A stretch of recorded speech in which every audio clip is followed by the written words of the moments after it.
Kabanata 1131, Pagpapabuti ng formula ng pakikipaglaban. Nakahandusay sa lupa ang bangkay ni Tianzong. Si Yunlong, na nakikipag-away kay Chiang Mang, ay may masamang pakiramdam. Wala siyang balak makipag-away kay Chiang Mang, kaya agad niyang binalak na tumakas. Sa tingin mo makakatakas ka? Ang malamig na boses ni Qin Yu ay narinig sa kanyang mga tainga. Sa suporta ng mapanglo na banal na mata, walang mate at tago. Bago makatakas si Yunlong, nasuntok na ni Qin Yu ang isang lugar sa kawalan. Katsa! Agad na yumanig ng malakas ang kawalan, dahilan para mahulog si Yunlong, na nagtatago sa kawalan. Huwag mo akong papatayin. Mahabang sigaw ni Yun. Qin Yu, ibigay mo siya sa akin. Ikinumpas ni Chiang Mang ang kanyang parang bakal na braso at ibinaba ito. Walang makakalaban sa napakatinding puwersa. Sinampal ng braso ni Yunlong, Chiang Mang, ang kanyang dibdib, at agad na bumulwak ang dugo. Si Yunlong ay bumangon mula sa lupa at gustong tumakas muli sa kawalan, ngunit agad na inalog ni Qin Yu ang kanyang mga paa, at ang mga sinag ng liwanag ay kumalat sa lahat ng direksyon. Ang parehong lumang trick ay ginamit muli. Ito ang mabigat na bumabagsak na espasyo. Ang kontrol ni Yunlong sa mga spell sa kalawakan ay mas mababa kaysa kay Tianzong. Sa sandaling ang mabigat na bumabagsak na espasyo ay itinapon, ang kanyang bilis ng pagtaka sa kawalan ay agad na bumagal. Tinamantala ni Chiang Mang ang pagkakataong ito at humakbang pasulong. Isang kamao na kasing laki ng kaserol ang tumungo sa ulo ni Yunlong. Kotse! Ang lakas ng suntok na ito ay hindi mas mababa sa kay Qin Yu. Direkta nitong binasag ang ulo ni Yunlong kasama ang kanyang banal na sentido. Ang sariwang dugo ay tumalsik sa lahat ng direksyon, at ang kanyang bungo ay nabasag sa mga latak. Bumagsak ang katawan ni Yunlong mula sa hangin. Wala na siyang anumang senyales ng internal chi. Damn it, nahuli na rin kita. Tinitigan ni Chiang Mang ang bangkay ni Yunlong at nagmura.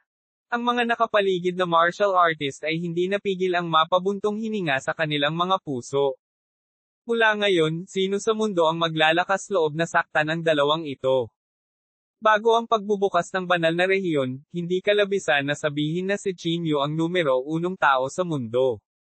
Kahit na ito ay isang hindi pa isinisilang na makapangyarihan, malamang na hindi siya maglalakas loob na saktan muli si Qin Yu. Talagang walang kapantay si Mr. Qin sa ilalim ng langit. May lumakad paarap at hinawakan ang kanyang mga kamay. Ang antas ng lakas na ito ay sapat na upang tingnan ang lahat ng mga bayani. Mula ngayon, natatakot ako na walang maikukumpara kay Brother Qin. Sunod-sunod na ikinuyom ng lahat ang kanilang mga kamay, na para bang binabati siya, ngunit parang sinusubukan nilang bumuo ng isang relasyon. Isa-isa silang pinasalamatan ni Qin Yu. Tumingin siya sa bangkay ni Tianzong at sinabing, ipapaubaya ko sa inyo ang bangkay na iyon para hawakan. Nang marinig nila ito, saglit na natigilan ang lahat bago sumugod. Ang mga katawan ng makapangyarihang mga figure ay masasabing puno ng mga kayamanan. Maaaring gamitin ang mga buto upang makagawa ng walang katulad na banal na mga sandata, at ang sariwang dugo ay maaaring gamitin upang pinuhin ang gamot. Gayunpaman, wala sa mga ito ang nakatulong kay Qin Yu. Maaari rin siyang gumawa ng pabor sa kanila. Habang nag-aaway ang lahat para sa bangkay, tumalikod na si Qin Yu at umalis. Tuldok. Sa silid, ang panloob na chi ni Qin Yu ay mabilis na bumababa. Hindi ko inaasahan na mamamatay talaga si Tianzong. Maging ang Pavilion Master ay hindi napigil ang mapabuntong hininga. Kung iyon ang kaso, sa tingin ko ang 8 mas mataas na tao ay hindi na kailangang matakot pa, sabi ni Shu Weigo sa gilid. Umiling si Qin Yu at sinabing, hindi naging madali para sa akin na manalo laban sa kanya. Ang labanang ito ay tila napakadali, ngunit alam ng mga taong nakakaalam na ang bawat suntok at sipa ng palitan ng dalawa ay naglalaman ng tugatog ng mga pamamaraan ng Daoista at espiritual na kapangyarihan ng magkabilang partido. Ang kaunting kawalang ingat ay maaaring humantong sa walang hanggang kapahamakan. Bukod dito, ang lakas na ipinakita ni Tianzong ay kalahating hakbang lamang ang layo mula sa isang makapangyarihang figure. Kung sinunog niya ang esensya ng kanyang dugo at puwersahang ibinalik ang kanyang lakas, maaaring hindi siya matalo ni Qin Yu. Ang makapangyarihang figure na iyon ay malamang na umalis sa unang lihim na kaharian sa loob ng wala pang 10 araw. Mukhang wala siyang magagawa sa loob lamang ng 10 araw, sabi ng Pavilion Master sa malalim na boses. Tumango si Chinyu at sinabing, imposibleng iangat ang kaharian ng isang tao sa loob ng 10 araw. Walang makakagawa nito, ngunit may pag-asa pa na mapataas ang lakas ng isang tao. Halimbawa, ang Fighting Word Formula, ang Greenwood True Body, at maging ang 9 Transformation Golden Pill. Ito ang magiging huling paraan ni Chinyu. Iyan ay 8 makapangyarihang figure. Kung iisipin, hindi maiwasang makaramdam ng kaunting pag-aalala. Mapait na ngumiti si Chinyu at sinabing, wala nang ibang paraan. Nabuo na ang awayan. Natural, kailangan nating harapin ito. Chinyu, huwag kang mag-alala. Nakikipaglaban ako sa tabi mo. Tinapik ni Changmang ang kanyang dibdib at sinabing, oo, at si Changmang. Sa sandaling ito, biglang naisip ni Chinyu ang mabigat na lakas ng pakikipaglaban ni Changmang. Ang kanyang lakas ay talagang hindi mas mababa sa kanyang sarili. Bawat suntok ay naglalaman ng matinding lakas. Kaya lang kulang siya sa suporta ng mga spells.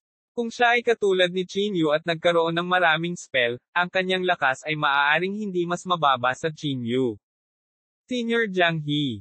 Sa pag-iisip nito, nagmamadaling tumingin si Chinyu kay Jiang He. Nakikiusap ako kay Senior Jiang na ibigay niya ang Du Formula kay Changmang. Du Formula. Ano iyon? Tanong ni Changmang sa medyo tapat na paraan. Sinabi ni Chinyu sa mahinang boses, ito ay isang napakalakas na pamamaraan. Ang gayong pamamaraan ay magiging isang nangungunang lihim na sining kahit na sa banal na rehiyon. Sa loob lamang ng 10 araw, imposibleng matutunan ang napakaraming pamamaraan. Upang maunawaan ang Du Formula ay sapat na. Sige. Nag-alinlangan si Jiang saglit bago tumango bilang pagsang-ayon. Salamat, Senior. Yumuko si Chinyu bilang pasasalamat. Si Chinyu ay hindi nagmamadaling pumasok sa pag-iisa. Naubos na ng labanang ito ang kanyang banal na pakiramdam at pisikal na lakas, at kailangan niya ng ilang oras upang makabangon.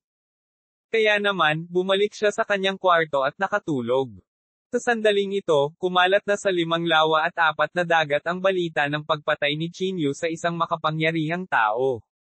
Sino ang nakakaalam kung gaano karaming mga mahuhusay na tao ang dumating dahil sa katanyagan at nagtipon sa Heaven Gate?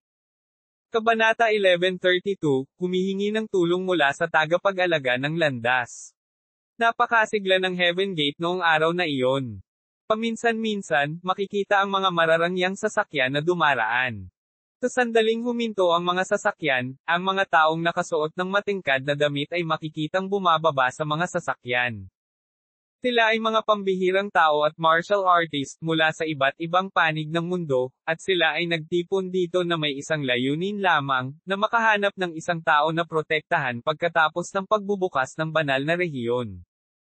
Pinugutan ni Chinyu ang isang makapangyarihang tao, at siya ay kinikilala na bilang numero 1 tao sa mundo.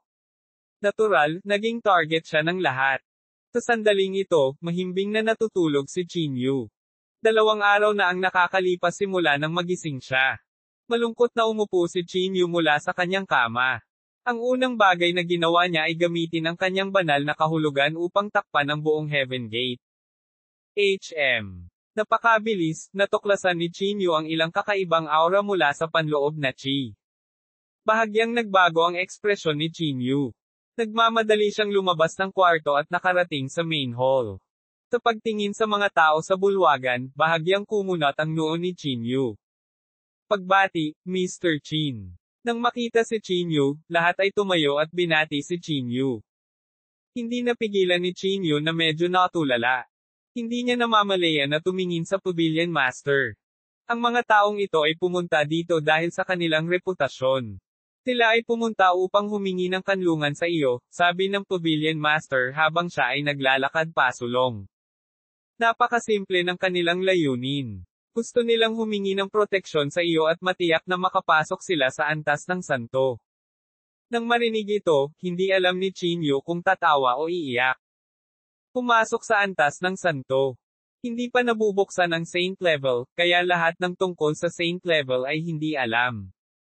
Hindi man lang nang-ahas si Chinyu na igarantya ang kanyang sarili, pati na ang iba.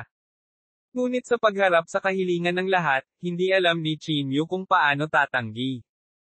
Pagkaraan ng ilang sandali, sinabi ni Chinyu, kung may kakayahan ako, tiyak na dadalhin kita sa banal na rehiyon.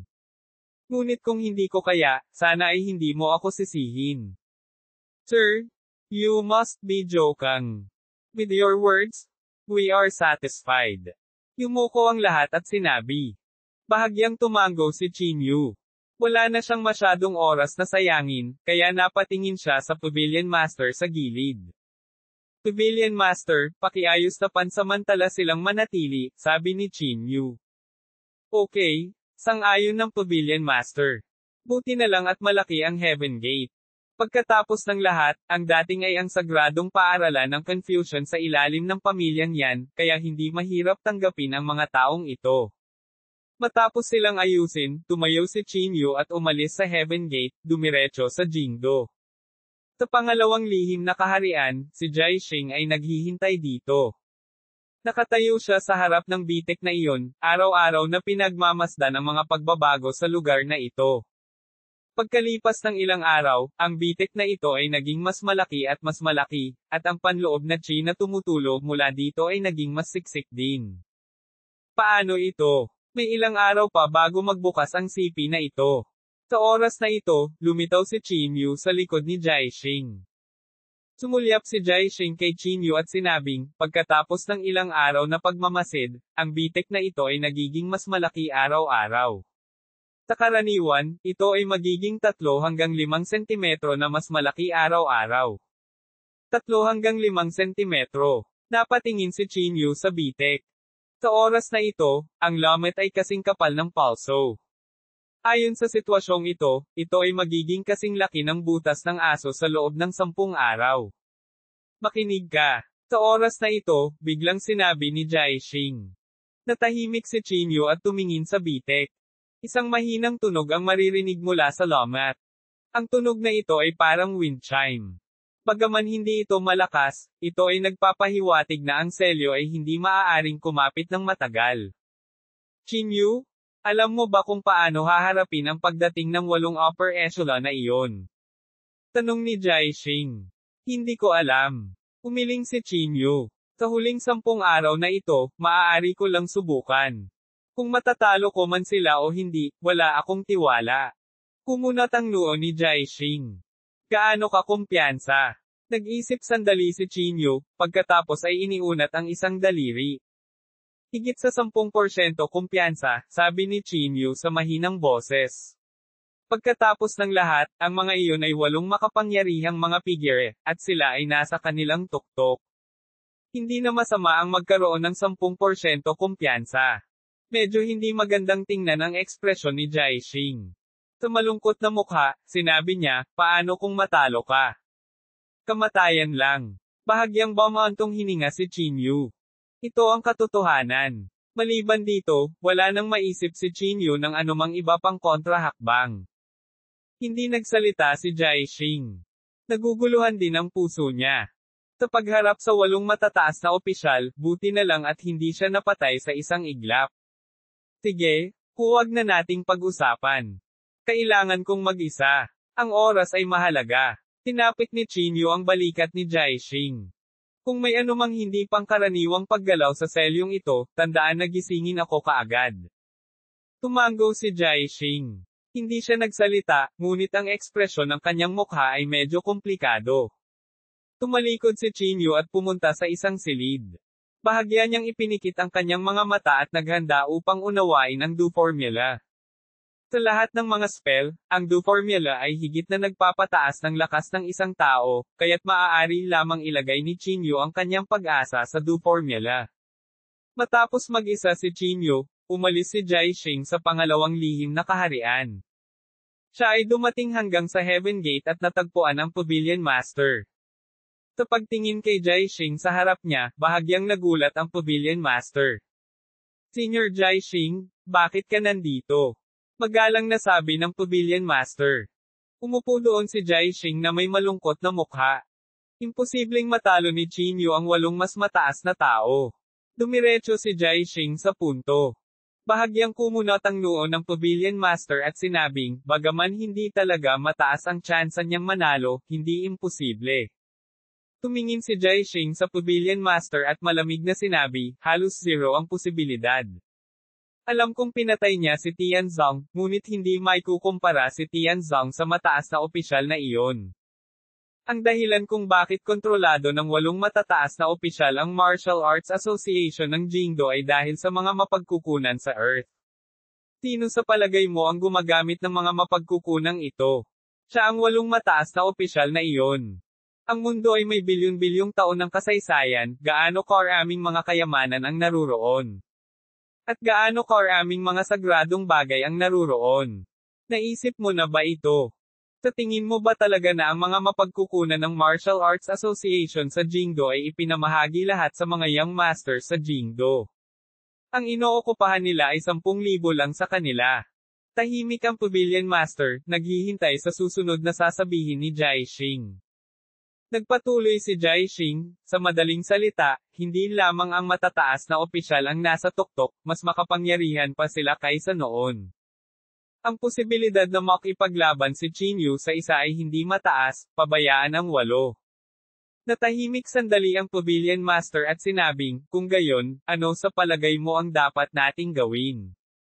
Biglang tumingin si Jaixing kay Pavilion Master at sinabi ang bawat salita, humingi ng tulong. Humingi ng tulong. Mapait na ngumiti ang Pavilion Master at sinabing, iyan ay isang makapangyarihang tao, isang walang talo na buhay sa mundo. Kanino tayo maaaring humingi ng tulong? Malamig na sinabi ni Jaixing, ang Dao Protector ay ama rin ni Qin Yu. Kabanata 1133. Ang ninuno ay bumaba. Sa sandaling sinabi ang mga salitang ito, isang hindi natural na ekspresyon ang bumungad sa mukha ng Pavilion Master. Kung ang Dao Protector ay handang sumulong, ang 8 makapangyarihang tao na iyon ay hindi na kailangang banggitin, malamig na sabi ni Jaixing. Higit pa rito, anak niya si Qin Yu. Siguradong hindi siya uupo. Matagal na hindi nagsalita ang Pavilion Master. Walang nakakaalam kung ano ang iniisip niya. Nang makita ito, hindi mapigilan ni Jaixing na ipikit ang kanyang mga mata at malamig na sinabi mo na siya ay anak ng Dao Protector. Hindi ka nagsisinungaling sa akin, tama ba? Siya talaga ang anak ng Dao Protector. Sa wakas, nagsalita ang Pavilion Master. Ang kanyang magagandang mga mata ay tumingin kay Jaixing at sinabing, ngunit alam mo ba na bilang isang Dao Protector, ang isang tao ay talagang hindi maaaring maghalo ng personal na damdamin. Kung gagawa siya ng hakbang ngayon para kay Qin Yu, magiging Dao Protector pa rin ba siya bukas? Paparusahan ba siya? Nang marinig ito, isang kakaibang liwanag ang kumislap sa mga mata ni Jaixing. Mahina niyang sinabi, hindi katakatakang labis kang nagmamalasakit kay Qin Yu. Mukhang hindi chismis ang pananabik mo sa isang Dao Protector. Sa pagbanggit ng isang Dao Protector, naging pangit ang ekspresyon ng Pavilion Master. Walang nakakaalam kung ano ang nangyari sa pagitan nila. Huwag mong sabihin sa akin na gusto mong panoorin si Qin Yu na itapon ang kanyang buhay. Sabi ni Jaixing sa malalim na boses. Umiling ang Pavilion Master at sinabing, hindi sa gusto kung panoorin siyang itapon ang kanyang buhay. Kaya lang, ang tagapagtanggol ng Dao ay talagang hindi kikilos. Imposible para sa kanya na pumatay ng 8 makapangyarihang figure para lamang kay Qin Yu. Sumimangot si Jaixing at nagtanong, bakit? Sinabi ng Pavilion Master, pag-isipang mabuti. Mula nang magdebo si Qin Yu, ilang beses na ba siyang nakatagpo ng ganoong sitwasyon sa buhay at kamatayan? Nakakilos na ba ang Dao Protector? Iba ito. Ang pagkakataong ito ay iba sa ibang panahon. Si Qin Yu ay walang tsansa na manalo sa harap ng 8 makapangyarihang figure, malamig na sabi ni Jaixing. Nilero ni Pavilion Master ang teacup sa kanyang kamay na parang may iniisip. Hindi kaya siya nag-iwan ng anumang alaala para sa iyo. Nagtatakang tanong ni Jaixing. Keepsake. Bahagyang bumantong hininga ang Pavilion Master. Sobrang walang puso siyang tao. Kahit mamatay ako sa harap niya, hindi man lang siya kukurap. Sa pagsasalita hanggang sa puntong ito, biglang umupo ng tuwid si Jaixing. Inilibot niya ang tingin sa paligid niya. Matapos kumpirmahin na walang tao sa paligid, mahina niyang sinabi, sino lang ang nanay ni Chinyu? Bakit hindi ko pa siya narinig? It can't be you? Tama. Isang bakas ng sakit ang sumilay sa mga kilay ng master ng pavilion, at pagkatapos ay umiling siya at sinabing, kung mayroon akong ganoong anak, handa akong mamatay. Oh, gusto mo bang magkaroon ng isang gabi ng kasiyahan kasama ang Dao Protector, o ipinagmamalaki mo ba si Chinyu? Pang-aasar ni Jaixing. Nang marinig ito, isang bakas ng lamig ang bumungad sa mga mata ng pavilion master.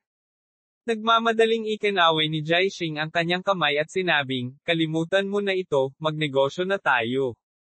Malamig na sinabi ng pavilion master, hindi maaasahan ang umasa sa mga Dao Protector. Mas mabuting isuko mo ang ideyang ito. Hinaplos ni Jaixing ang kanyang baba at sinabing, bakit hindi natin? Hayaan si Chinyu na makatakas. O sa halip, hayaan ang mga autoridad na pumasok. Pumasok ang mga autoridad. Agad na natigilan ang pavilion master. Maaaring ito ay isang paraan, ngunit, handa bang gawin ito ng mga autoridad? Para sa kapakanan ni Chinyu, ang ganap na pagkatalo sa 8 makapangyarihang tao ay maaaring hindi nangangahulugang isang magandang desisyon. Takas na tayo. Pagkaraan ng ilang sandali na pag-isipan ito, sa wakas ay nakapagdesisyon ang pavilion master. Ang pinakamahusay na diskarte ay ang hayaang makatakas si Chinyu. Bagamat malakas ang mga makapangyarihang tao, hindi pa rin sila makatingin sa ibaba sa buong Earth. Napabuntong hininga si Jaixing at sinabi sa mahinang boses, natatakot akong ayaw talagang tumakas ni Chinyu. Kung tatakas siya, tayo ang magiging malas. Ang kasalukuyang Chinyu ay hindi na ang walang pijaw na Chinyu. Masyado siyang maraming tagasunod sa tabi niya.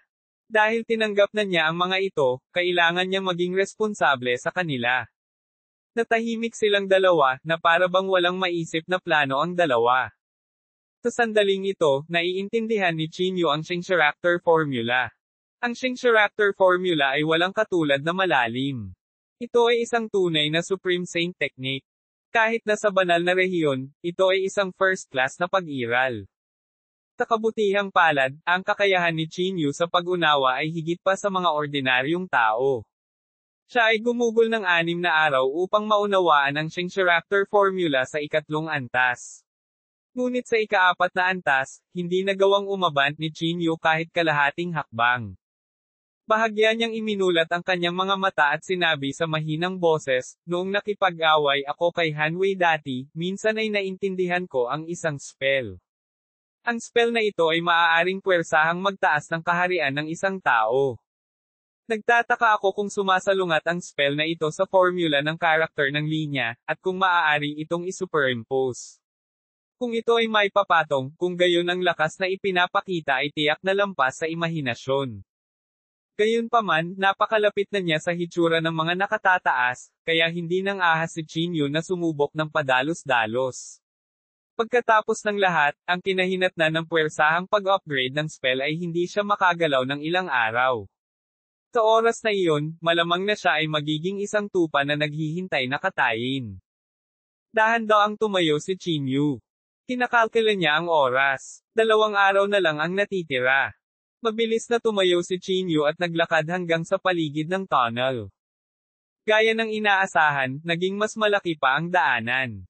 Sa pagkakataong ito, naririnig pa ni Chinyu ang mahinang boses na nagmumula sa loob na parang may kausap. Nagmamadaling sumandal si Chinyu sa entrance ng passageway at nakinig ng mabuti. Sa bilis na ito, wala pang 3 araw, masisira na natin ang selyo. Manam, kapag nasira ang selyo, hindi tayo dapat magpigil. Kailangan nating patayin kaagad si Chinyu. Tama. Patayin siya kaagad bago magbukas ang banal na rehiyon. Lahat, gamitin ang inyong mga trompeta para masiguradong mapupuksa natin siya kaagad. Kung hindi, kapag nagbukas na ang banal na rehiyon, magiging maliit ang pagkakataon nating mapatay siya. Ang pag-iiwan sa kanya ng buhay ay magdadala ng walang katapusang problema. Hanggat mapupuksa natin siya, anumang presyo ay sulit. Ang mga salitang ito ay pumasok sa tainga ni Chinyu. Hindi mapigilan ni Chinyu na sumimangot. Hinawakan niya ang kanyang baba at sinabi sa mahinang boses, mukhang desidido ang mga taong ito na patayin ako. Ang pag-aksyon ay ang kanyang trump card. Hindi madaling pakitunguhan si Chinyu. Damn it. Sa sandaling ito, biglang tumayo si Chinyu. Napaisip siya at nagpas siyang humiga malapit sa lagusan. Pagkatapos, inilabas niya ang lahat ng kanyang lakas, sumigaw siya, walong matandang bastardo, gusto mo pa akong patayin. Go to hell, hihintayin kita dito. Basta't maglakas loob kang lumapit, I'll smash your heads. Anong boses? Sino ang nagsasalita? Maya-maya, isang gulat na boses ang nagmula sa kabilang dulo. Nagsasalita ang iyong ninuno. Kung marinig mo ang kanyang boses, bilasan mo at lumuhod ka. Patuloy na sigaw ni Chinyu.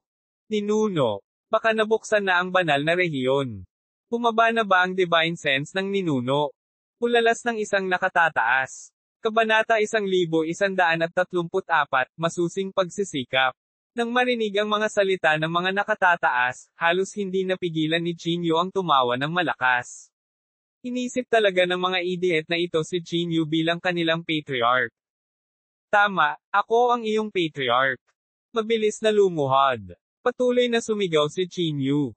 Kayong mga bastards, alam nyo ba kung gaano kalaki ang kasalanang nagawa nyo? Sinabi ng mga nakatataas sa kabilang dulo, talagang nakatatandang ninuno ito. Pakinggan ang boses na ito, sa lahat ba ng direksyon nagmumula? Maliban sa nakatatandang ninuno, sino pa ang may ganoong kakayahan? Tama, kahit na baka hindi natin magawa ang gayong spell.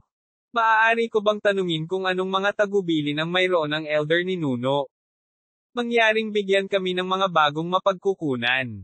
Napatawa si Chinyu kaya natamba siya. Hinawakan niya ang kanyang tiyan at pinilit ang sarili na tumawa, kayong mga bastard, nakagawa kayo ng napakalaking pagkakamali, at naglakas loob ka pa ring humingi ng bagong mapagkukunan. Maaari ko bang tanungin kung anong pagkakamali ang nagawa namin? Mangyaring maliwanagan kami. Pulalas ng isang nakatataas. Malamig na sinabi ni Chinyu, naglakas loob ka pa ring magtanong sa akin. Pilit mong sinira ang selyo at nagbanta na papatayin si Chinyu. Kilala mo ba kung sino ang Chinyu na iyon? Ang mga nakatataas sa kabilang dulo ay natigilan saglit bago sinabing, alam namin na si Chinyu ay anak ng Dao Protector, ngunit, ininsulto niya ako ng sobra. At saka, itong Dao Protector ay hindi maaaring kumilos sa ngalan ni Chinyu. Tama, ang Chinyu na ito ay may pambihirang talento. Nahulog na tayo sa matinding puot. Kung hindi natin siya papatayin, tiyak na papatayin niya tayo sa hinaharap. Patriarch, pakiusap unawain. Umubo si Chinyu at nagalit, bastard. Hindi ko sinasabi ang antas ng pagkakakilanlan niya.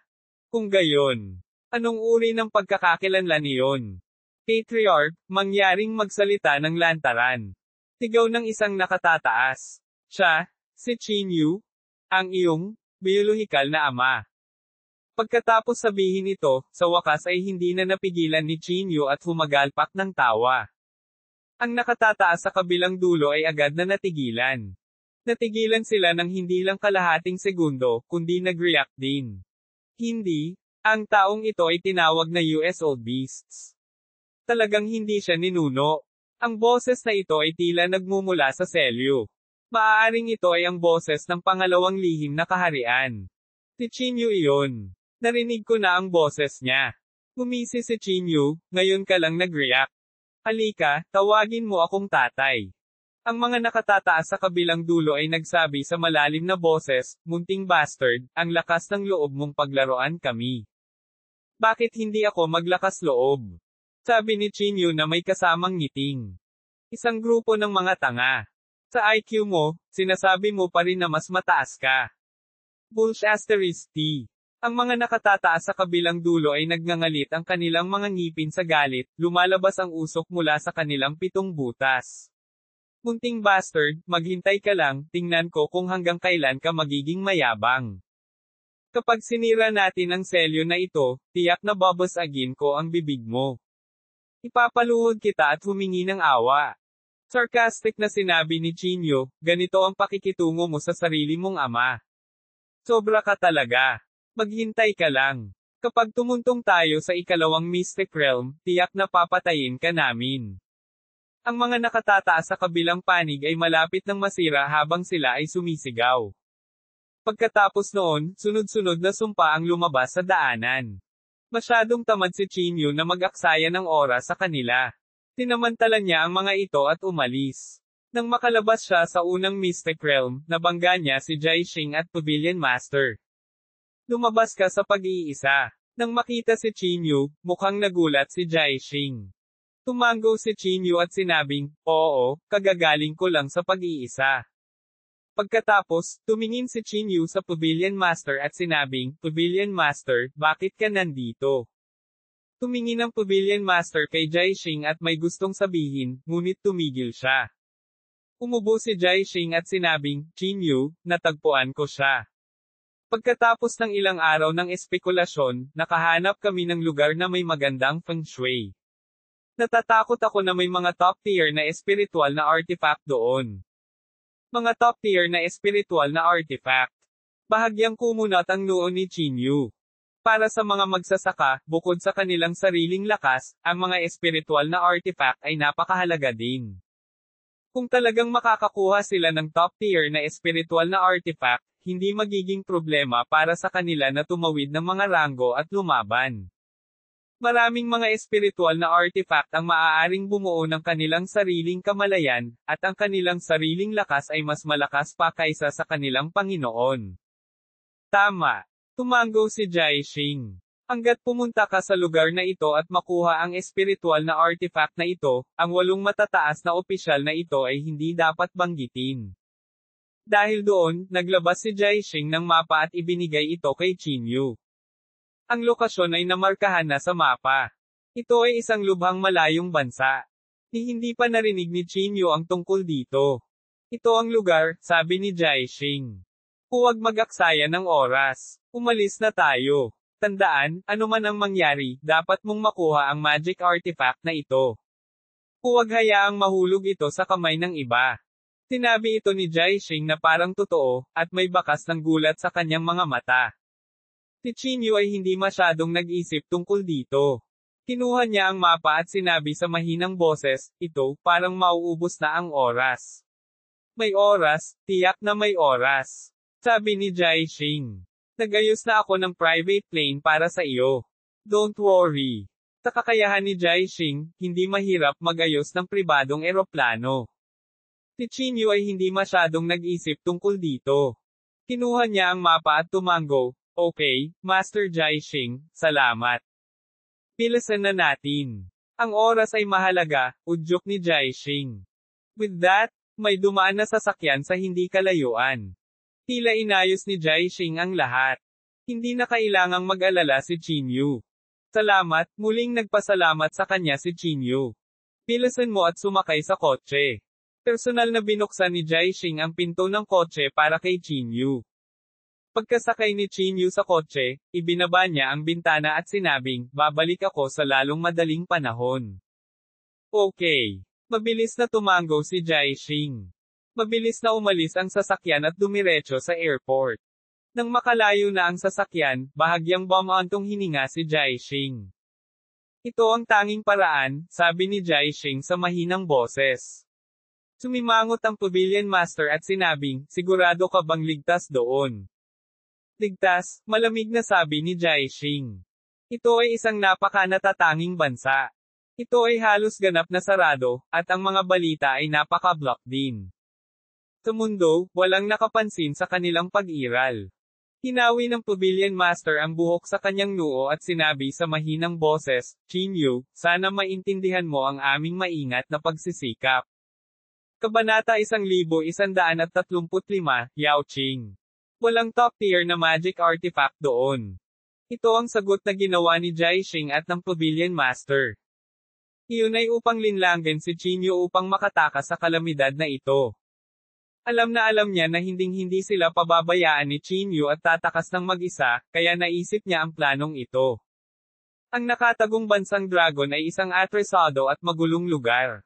Malamang, makakaharap si Chinyu ng maraming problema doon, sabi ni Jaixing sa malalim na boses. Nang marinig ito, agad na sumimangot ang Pavilion Master. Anong ibig mong sabihin? Tanong ng Pavilion Master. Tila nakita ni Jaixing ang pag-aalinlangan ng Master ng Pavilion, kaya ipinaliwanag niya, huwag kang mag-alala. Walang sino mang nangungunang martial artist doon. Ang problema ay gulo, ngunit walang makakasakit sa kanya. Totoo yan, sabi ng Pavilion Master sa mahinang boses. Ang kasalukuyang Chinyu ay maaaring pumatay ng isang makapangyarihang tao, kaya sino ang makakasakit sa kanya? Chinyu? Sana ay makaakyat ka sa tuktok at makatayo sa pinakamataas na tuktok ng mundong ito, o maging sa buong universo, sabi ng Pavilion Master sa mahinang boses. Tuldok tuldok tuldok. Bumilis ang sasakyan patungo sa airport. Habang nasa daan, naglabas si Chinyu ng mapa. Ang bansang minarkahan sa mapa ay tinawag na Hidden Dragon Country. Ang pangalang ito ay mukhang lubhang nakakatakot, na parang nagtatago ito ng ilang mahiwagang artifact. Nakatagong Dragon Country, interesting. Kinuha ni Chinyu ang mapa. Hindi nagtagal ay dumating ang sasakyan sa Jingdo Airport. May mga taong naghihintay na kay Chinyu sa airport. Pagkababa niya ng sasakyan, may umakbay. Si Mr. Chin ba? Ang pribadong eroplano ay inihanda para sa iyo. Mangyaring sumunod sa akin. Isang babaeng nakadamit bilang isang stewards ang lumakad at nagsabi. Ang Jaixing na ito ay talagang maalalahanin, naisip ni Chinyu sa kanyang sarili. Tungkol sa abnormal na pag-uugali ng Star Caesar, hindi ito masyadong inisip ni Chinyu. Kung tutuusin, sa isang bansang tulad nito, malamang na walang ruta. Pagkasakay sa eroplano, tumungo sila sa Tagong Dragon Country. Ang nakatagong Dragon Country ay hindi masyadong malayo sa Fire Country, ngunit ang bilis ng eroplano ay hindi itinuturing na mabilis. Sa halip, tila sinasadya nitong huminto sa oras. Ito ay hindi isang kotse pagkatapos ng lahat, at si Chinyu ay walang paraan upang himukin ito, at maaari lamang maghintay. Makalipas ang halos 8 oras, sa wakas ay nakarating si Chinyu sa Hidden Dragon Country. Ito ba ang Hidden Dragon Country? Pagkababa ng sasakyan, tumingin si Chinyu sa kanyang paligid at hindi maiwasang makaramdam ng bahagyang pagkagulat. Ang mga lokal na kaugalian ng bansang ito ay tila medyo atresado. Ang maikli at maliliit na gusali ay makikita sa lahat ng dako, at wala kahit isang mataas na gusali na daan-daang metro ang taas. Nakatagong Dragon Country, bulong ni Chinyu sa mahinang boses.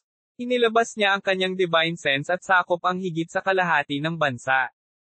Ang ikinagulat ni Chinyu ay walang gaanong martial artist dito, ngunit mayroong isang half-step martial saint na nagbabantay dito. Siguro may nakatago talaga na espiritual na artifact dito. Naisip ni Chinyu sa kanyang sarili. Hindi ipinahiwatig ng mapa ang eksaktong lokasyon, kaya kinailangan ni Chinyu na umasa sa kanyang sarili upang mahanap ito. Paglabas niya ng airport, ang una niyang nakita ay ang mga mahihirap at naghihikahos. Ang mga taong nakasuot ng maruruming damit ay makikita sa lahat ng dako. May mga taong namamaalamos pa.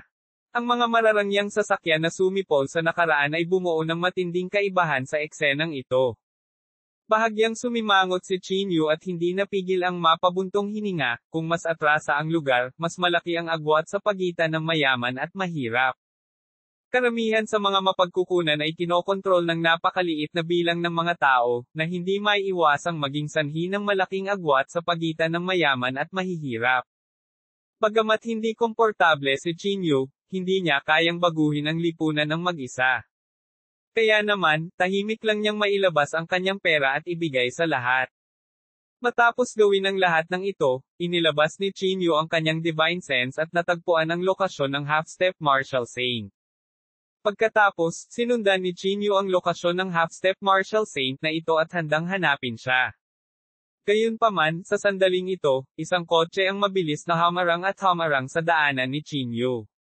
Tinulyapan ni Chinyu ang plaka at napagtanto na ito ay isang Rolls-Royce, isang top-notch na luxury car. Maya-maya, may lumabas na 2 binata sa sasakyan. Ang 2 binata na ito ay nakadamit sa isang magiting na paraan, ngunit ang kanilang pag-uugali ay katulad ng sa isang hooligan. Anak, mayaman ka. Tinapik ng isa sa mga binata ang balikat ni Chinyu. Pinibigyan mo ba sila ng pera? Bakit? Tycoon ka ba mula sa ibang bansa? Sabi ng isa pang binata na may kakaibang tono. Isang bakas ng lamig ang bumungad sa mga kilay ni Chinyu. Dahil napakayaman mo, ilabas mo ang lahat ng pera mo. Naglabas ng pistol ang isa sa mga binata at idiniin ito sa ulo ni Chinyu. Malamig na tinignan sila ni Chinyu at sinabing, tingnan mo ang mga damit mo, mukhang hindi ka kapos sa pera. At saka, binibigyan ko sila ng pera. Mukhang hindi naman ito hadlang sa iyo, tama. Nang marinig ito ng dalawang binata ay hindi maiwasang mapatingin sa isa't isa at saka humagalpak ng tawa. Anak, mukhang hindi mo alam ang mga patakaran. Gumisi ang isang binata. Kung lahat ay mayaman, hindi ba ibig sabihin na lahat ay mahirap? I don't have a sense of superiority, so what do I need money for? Ang mukha ni Chinyu ay naging itim at malamig na sinabi niya, sino ang nagbigay sa iyo ng baluktot na low-ika? Cut the crap. Kung wala ka sa circle namin, walang ibang pwedeng magkaroon ng pera. Sigaw ng binata. Ibigay mo ang pera, o babarilan ko. Malamig ang mukha ni Chinyu. Bahagyang nanginig ang kanyang katawan, at isang nakakatakot na panloob na chi ang sumambulat. Hindi man lang nakaramdam ng kirot ang dalawang binata na ito bago sila agad na naging madugong ambon. Matapos patayin ang 2 taong ito, hindi na nanatili si Chinyu. Sumakay siya sa kotse at nagmaneho patungo sa direksyon ng half-step Marshall Saint. Makalipas ang wala pang kalahating oras na pagmamaneho, naabutan na sila ng 2 sasakyan. Pinalibutan at hinarang nila si Chinyu at itinaas pa ang kanilang mga baril. Hindi mo alam ang kamatayan. Ang mukha ni Chinyu ay hindi maiwasang maging malamig. Itinaas niya ang kanyang palad at kinurot ng bahagya, at ang mga sasakyang iyon ay agad na nadurog sa scrap metal. Matapos makitungo sa ilang mga ligaw na isda, pinabilis ni Chinyu ang kanyang bilis at dumiretso sa posisyon ng half-step Marshall Saint. Hindi nagtagal, dumating si Chinyu sa isang malaking field. Ayon sa kanyang banal na kahulugan, narito ang kalahating hakbang na Marshall Saint. Bukod sa half-step Marshall Saint na iyon, mayroon ding ilang Marshall Grandmaster at 2 Marshall Marquis. Mabilis na naglakad si Chinyu. Paglapit niya ay hinarang siya ng 2 Marshall Grandmaster. Sino ang hinahanap mo? Malamig na tanong ng isa sa mga Marshall Grandmaster. Itinuro ni Chinyu ang courtyard at sinabing, naghahanap ako ng isang half-step Marshall Saint dito. Half-step Marshall Saint. Bahagyang sumimangot ang Marshall Grandmaster. Ano ang relasyon mo kay Mr. Yao? Ibinuka ni Chinyu ang kanyang bibig at sinabing, kaibigan niya ako. Kaibigan. Kung gayon, ano ang pangalan ni Mr. Yao? Patuloy na tanong ng Marshall Grandmaster. Si Chinyu ay unti-unting nawalan ng pasensya, at ang presyon sa kanyang katawan ay biglang pinakawalan. Sa ilalim ng pressure na ito, ang lahat ng Marshall Grandmasters ay agad na hindi makagalaw. Ikaw, sino ka ba talaga? Ginamit ng Marshall Grandmaster ang lahat ng kanyang lakas para iluwa ang mga salitang ito. Bilis! Tawagan mo si Mr. Yao, may nagpupumilit na pumasok. Sigaw ng isang tao sa loob. Hindi umimik si Chinyu. Nang papasok na siya sa courtyard, isang figure ang sumugod at lumitaw sa harap ni Chinyu sa isang iglap. Sino ang may lakas ng loob? Isang malamig na boses ang narinig sa tenga ni Chinyu. Itinaas ni Chinyu ang kanyang ulo at magsasalita na sana nang bigla siyang natigilan. Yao! Yao Qing! Ang taong nasa harap niya ay si Yao Qing. Ang binata na unang sumunod kay Chinyu. Kabanata 1136, Makina ng Digmaan. Sa harap niya, medyo naging malamig ang ekspresyon ni Yao Qing. Kasabay nito, may pahiwatig ng determinasyon. Siya ay may isang ulo ng maikling puting buhok at mukhang medyo energetic. Ang lakas naman niya, naabot na niya ang half-step Marshall Saint stage. Sa totoo lang, isang hakbang na lang siya para maging isang Marshall Saint. Nang malinaw na nakita ni Yao Qing ang taong nasa harapan niya, agad siyang natigilan. Mabilis siyang naglakad papunta kay Chinyu at sinabi sa nanginginig na boses, ikaw si Mr. Qin. Hindi na nag-aksaya pa ng mga salita si Chinyu at hinaila si Yao Qing sa kanyang mga bisig. Why the F*** CK are you here? Matagal mo na akong hindi kinokontak. Si Qingyu ay parehong nasasabik at nagalit. Niyakap din ni Yao Qing ang likod ni Qingyu ng mahigpit at sinabi sa mahinang boses, akala ko patay ka na.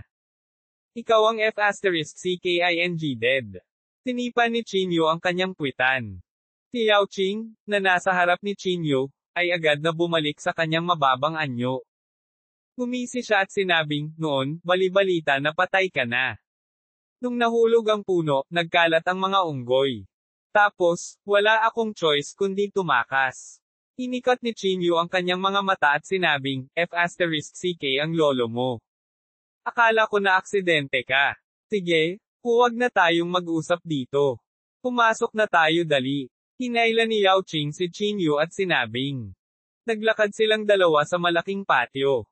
Nang dumaan sila sa courtyard, nakita ni Qingyu na may mga taong nagsasanay sa paligid nila. Bagaman hindi sila masyadong malakas, ang kanilang mga pamamaraan sa paglilinang ay napaka-standard. Malinaw, ang mga taong ito ay pawang mga disipulo ni Yao Qing. Pumasok sila sa kwarto at umupo. May nagbuhos agad ng tsaa para kina Qingyu at Yao Qing. Sige, pwede muna kayong lumabas. Ikinaway ni Yao Qing ang kanyang kamay at sinabi. Pagkatapos paalisan ng lahat, naiinip na sinabi ni Qingyu, bakit hindi ka bumalik para hanapin ako? Sinabi ni Yao Qing na may mapait na ngiti, noong oras na iyon, nawala na ako ng pag-asa. Akala ko talaga may nangyari na sa iyo. Upang maiwasan ang anumang aksidente, kailangan ko na maraming pagsisikap upang makahanap ng ganoong lugar. Tinuro niya ang paligid at sinabing, harang ang impormasyon dito. Para itong isang paraiso na nakahiwalay sa labas ng mundo. Ang mga balita mula sa labas ay hindi maaaring pumasok, at ang mga balita mula dito ay hindi rin maaaring lumabas. Sa puntong ito, huminto sandali si Yao Qing at nagtanong bilang ganti, nga pala, paano ka napunta sa ganoong lugar? Humigop ng tsaa si Qingyu at agad na sinabi kay Yao Qing ang kanyang layunin. Narinig ko na may pinakamataas na grade magic weapon dito. Kailangan ko ang magic weapon na ito ngayon, sabi ni Qingyu. Gumisi si Yao Qing, Supreme Grade Magic Weapon. Sa tingin mo ba may pinakamataas na grade magic weapon dito? Kumunat ang noo ni Qingyu, pero malinaw na sinabi sa akin ni Jai Xing at Pavilion Master na nandito na ang magic weapon. Imposible. Umiling si Yao Qing. Mahigit 1 taon na ako rito. Alam ko ang lahat dito tulad ng likod ng aking kamay. Ito ay 1 piraso ng kaparangan, 1 piraso ng kaparangan na inabandona ng mundo. Ito ay medyo maganda upang makapagtanim dito. Anong uri ng magic artifact ang inaasahan mong magkaroon? Nanatiling tahimik si Qingyu. Hindi niya pinagkakatiwalaan si Yao Qing, ngunit nag-aalala siya na sa kakayahan ni Yao Qing, hindi niya matutuklasan ang magic artifact na iyon. Kalimutan mo na, ihahatid kita. Tumayo lang si Yao Qing at sinabing. Bahagyang tumango si Qingyu at sumang-ayon. Nasa kanya ang mapanglo na mata ng Diyos, kaya't nakatuklas siya ng mga kayamanan na hindi nagagawa ng iba. Ang Hidden Dragon Country ay hindi itinuring na malaki, at si Qingyu ay may mapanglo na mata ng Diyos, kaya ang kanyang paningin ay maaaring masakop ang isang napakalaking lugar. Kaya naman, hindi nagtagal ang dalawa sa paghahanap sa buong nakatagong Dragon Country. Tulad ng sinabi ni Yao Qing, hindi banggitin ang mga espiritual na artifact, maging ang mga mapagkukunan ng paglilinang dito ay halos maubos. Kakaiba. Hindi napigilan ni Qingyu na bahagyang sumimangot. Hindi kaya, nagsisinungaling sila sa akin. Wala itong saysay. Ang Pavilion Master ay ang pinagkakatiwalaang tao ni Qingyu. Paano siya nagsisinungaling sa kanya? Lahat ay nangangailangan ng dahilan. Umupo si Qingyu sa sofa na nakakunot ang noo, pinagsusuklay ang buong pangyayari mula sa simula. Hindi nagtagal, napagtanto ni Qingyu na may mali. Sa oras na iyon, ang Pavilion Master ay hindi umimik, at ang ugali ni Jai Xing ay napaka-abnormal din. Nako! Biglang tumayo si Qingyu na parang may naisip. Natatakot siguro sila na may mangyari sa akin, kaya tinadya nila akong paalisan. Sa pag-iisip nito, tumingin si Qingyu kay Yao Qing at sinabing, kailangan kong bumalik kaagad. Sa sobrang pagmamadali, Nagtanong pa ako ng isang tao na maghanda ng hapunan, gulat na sabi ni Yao Ching. Umiling si Chinyu at sinabing, wala akong masyadong oras. Hindi ako kakain ng hapunan. Aalis na ako. Pagkasabi nito, nagmamadaling bumangon si Chinyu at naghanda na magmadali sa airport. Sasamahan kita, nagmamadaling sabi ni Yao Ching.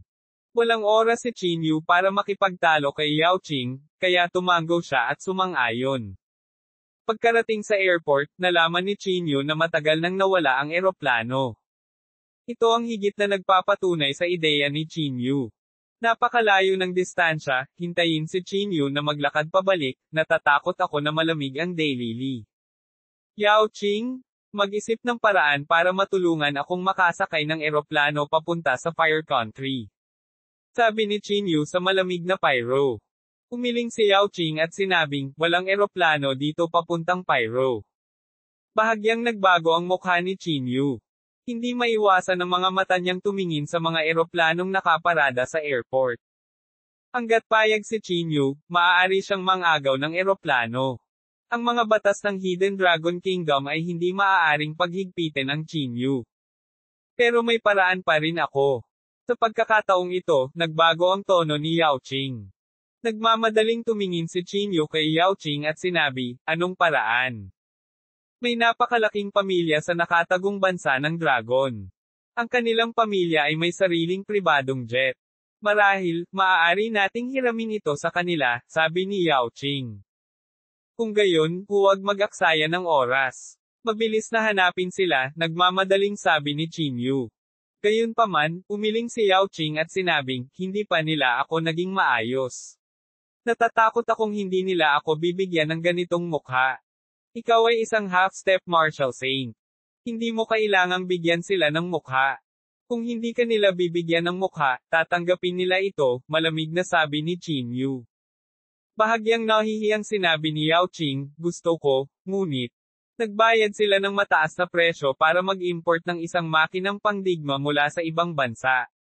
Hindi ako katugma sa makinang pangdigma na iyon. Biglang sumimangot si Chinyu. Ang Yao Ching na ito ay isang half-step martial saint. Paano magiging napakalakas ng tinatawag na war machine na iyon? Mr. Chin, huwag maliitin ang mga modernong sandata ng militar. Sabi ni Yao Ching sa malalim na boses. Nanlamig ang mukha ni Chinyu. Tumingin siya kay Yao Ching at sinabing, dalhin mo ako sa kanila. Kabanata 1137, Scrap Metal.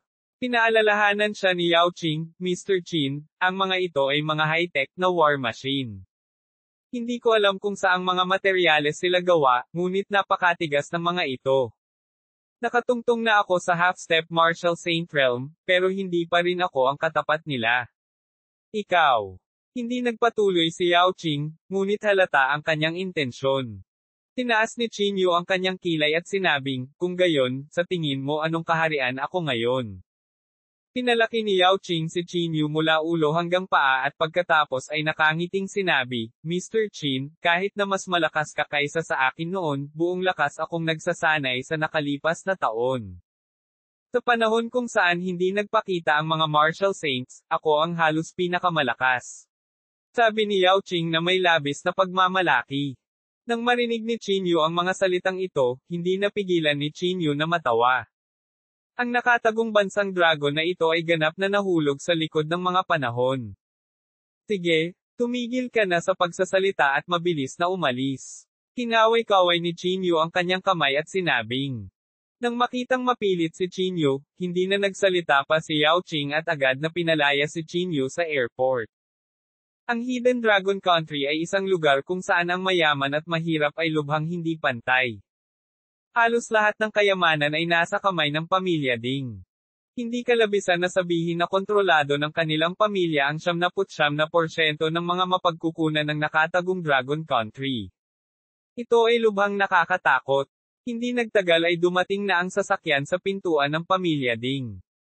Sa isang mahirap na nakatagong Dragon Country, mayroong isang malaking bilya at manor. Ang manor na ito ay hindi mababa sa manor ng pamilya Yan.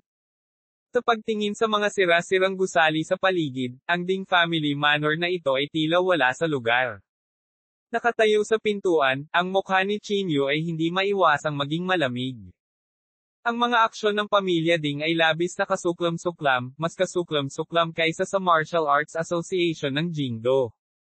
Dahil dito, naramdaman ni Chinyu ang bakas ng pag-angat sa kanyang puso ng hangarin sa pagpatay.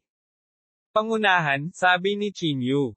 Napaungol si Yao Qing bilang pasasalamat. Dinala niya si Chinyu sa manor sa malalaking hakbang at dumiretso sa bilya. Pagpasok pa lang nila sa pinto ay nakita nila ang maraming bodyguard na nakatayo sa kwarto. Bawat isa sa mga bodyguard ay armado ng mga bala, at sila ay lubos na mapagbantay. Pumunta ka at tawagan si Ding Yuan. Sabihin sa kanya na hinahanap siya ni Yao Qing, sabi ni Yao Qing. Mukhang sikat na sikat si Yao Qing sa nakatagong bansang dragon. Nang marinig ng mga tao dito ang pangalang Yao Qing, bakas ng gulat ang bumungad sa kanilang mga mukha. Mr. Yao? Please wait a moment, sabi ng isa sa mga bodyguard. Pagkasabi nun ay nagmamadaling umalis ang bodyguard. Paano ito? Ayos ba ang aking reputasyon? Sabi ni Yao Qing na may malaking pagmamalaki. Walang sinabi si Chinyu. Umupo siya sa sofa na bahagyang nakapikit. Hindi nagtagal, bumaba mula sa itaas ang isang medyo may edad na lalaki. Matapos makita si Yao Qing, ang nasa katanghaliang lalaki ay nagsabi na may mahinang ngiti, ano ang bihirang bisita? Ano ang nagdadala kay Mr. Yao dito? Hindi nag-aksaya ng oras si Yao Qing at dumiretso sa puntong, ang aking kaibigan ay babalik sa bansang sunog, pahiram sa akin ang iyong pribadong jet. Pahiram sa iyo. Gumisi si Ding Yuan at sinabi, bakit ko ito ipahiram sa iyo? Sinabi ni Yao Qing sa malalim na boses, kunin mo lang na ako, Yao Qing, ay may utang na loob sa iyo. A favor. Haha, sure? Kung willing kang magtrabaho para sa akin, pwede kong ipahiram sa iyo ang jet ko, mahinang sabi ni Ding Yuan. Sumimangot si Yao Qing at sinabing, Ding Yuan, ikaw at ako ay hindi magkaparehong uri ng mga tao. Ikaw. Kung gayon, huwag na nating pag-usapan ito. Mangyaring bumalik, ngumuso si Ding Yuan. Ibinuka ni Yao Qing ang kanyang bibig at may sasabihin sana ng malamig na sinabi ni Chinyu, na nasa gilid, kailangan mong hiramin ito kahit na ayaw mo. Biglang huminto si Ding Yuan na paakyat na sana. Sinabi niya na may malungkot na mukha, anak, ano ang sinabi mo? Ayokong maulit ang sarili ko, malamig na sabi ni Chinyu. Sa tingin ko ay nililigawan mo si kamatayan. Pumunta ka sa pamilya ko ding para kumilos ng masama. Pagod ka na bang mabuhay? Pilit na sabi ni Ding Yuan. Malamig na tiningnan ni Chinyu si Ding Yuan at sinabing dahan-dahan, sa palagay ko ay hindi na kailangan pang umiral ang isang pamilyang tulad ng iyong pamilyang Ding. Bueno, mawala na tayo mula ngayon. Anong malalaking salita? Agad na nagalit si Ding Yuan. Malamig niyang tiningnan si Yao Qing at sinabing, Yao Qing, ang batang ito ay pagod ng mabuhay, tama ba? Bibigyan kita ng mukha at sasabihin sa kanya na mawala ka agad. Kung hindi, huwag mo akong sisihin sa pagiging masungit. Bago makapagsalita si Yao Qing, walang pakialam na sinabi ni Chinyu, ilabas mo ang iyong scrap metal. Nagkataon na gusto ko rin itong makita. Scrap metal. Natigilan si Ding Yuan. Pagkatapos, pinaikit niya ang kanyang mga mata at sinabing, anak, ano ang ibig mong sabihin? Gumisi si Chinyu, hindi ba't gumastos ka ng malaking pera para bumili ng ilang makinang pangdigma mula sa ibang bansa? Ilabas mo ito. Sabi mo scrap metal iyon. Bakas ang galit sa mukha ni Ding Yuan. Sa tabi niya, sinabi ni Yao Qing sa mahinang boses, Mr. Qin, hindi talaga yan scrap metal. May organisasyon sa ibang bansa na sumubok nito. Napakalakas ng war machine na iyon at kapantay ng isang martial saint. Gayunpaman, hindi pinansin ni Chinyu ang mga salita ni Yao Qing.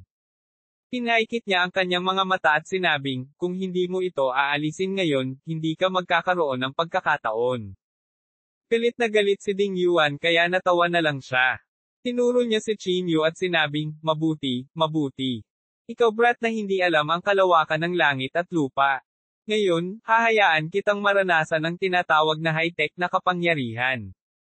Pagkatapos niyang magsalita, isang figure ang lumipad mula sa kanyang likuran na may kasamang swoosh.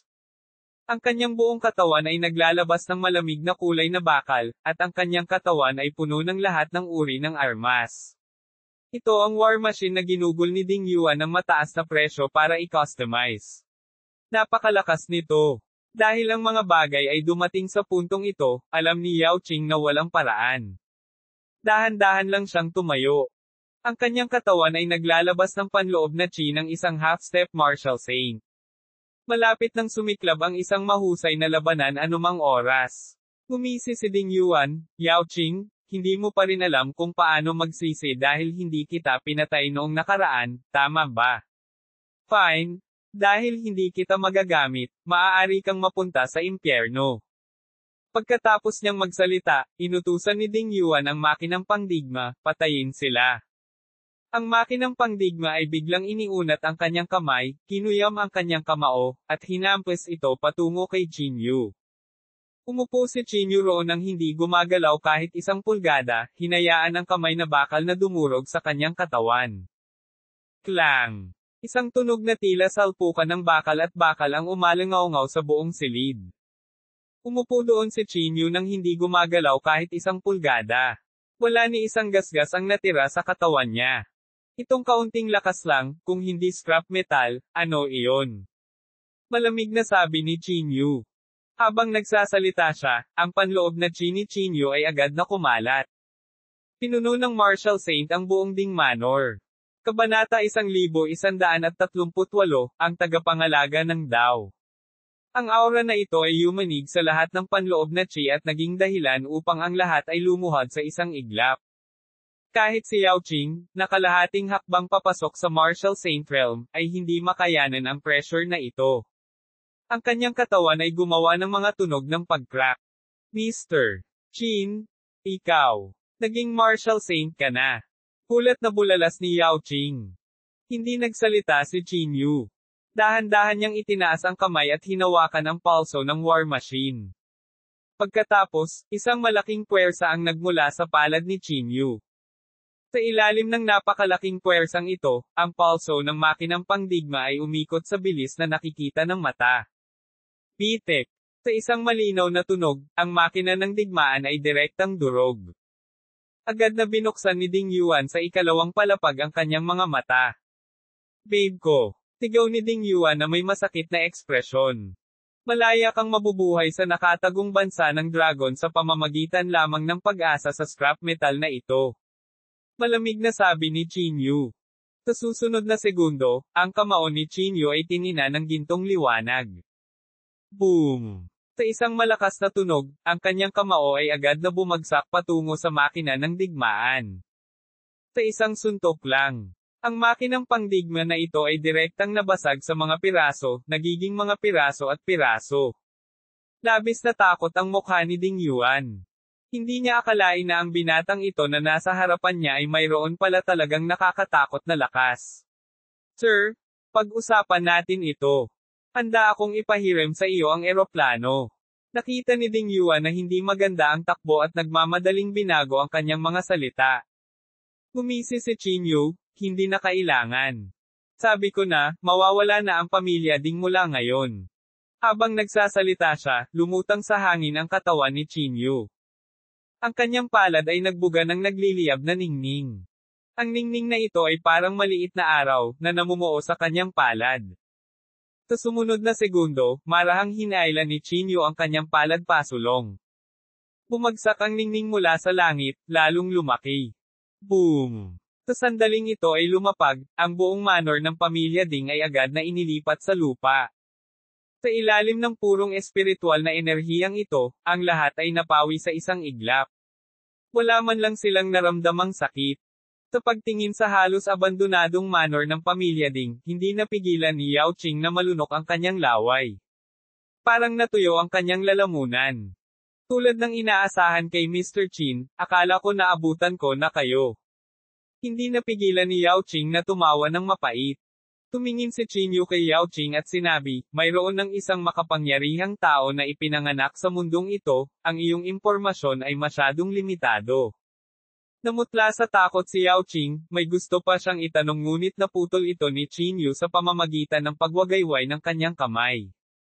Pilasin mo at humanap ng eroplano para bumalik sa Fire Country, sabi ni Qin Yu kay Pyro.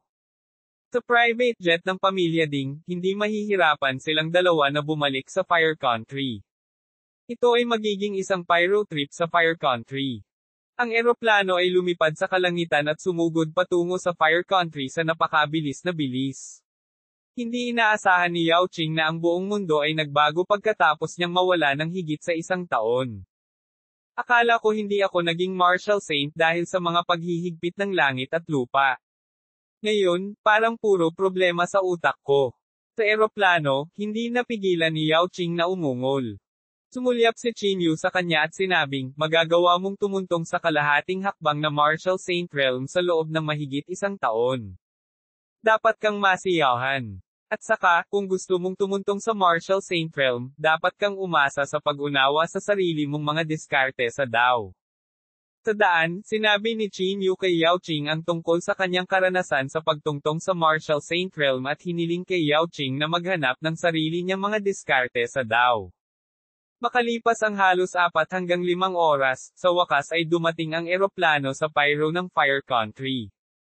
Pagkababa niya sa eroplano, hindi na makapaghintay si Qin Yu na magmadali patungo sa pangalawang misteryong dimensyon. Sa sandaling ito, ang pangalawang dimensyon ng misteryo ay nakapaghanda na. Bukod sa Pavilion Master at Jai Xing, ang iba pang mga tao ay inilikas na lahat. Tumayo sila sa lomet at tahimik na sinabi, ayon sa bilis na ito, makakababa sila sa pangalawang misteryong dimensyon kinabukasan. Tama. May bakas ng pag-aalala sa boses ng Pavilion Master.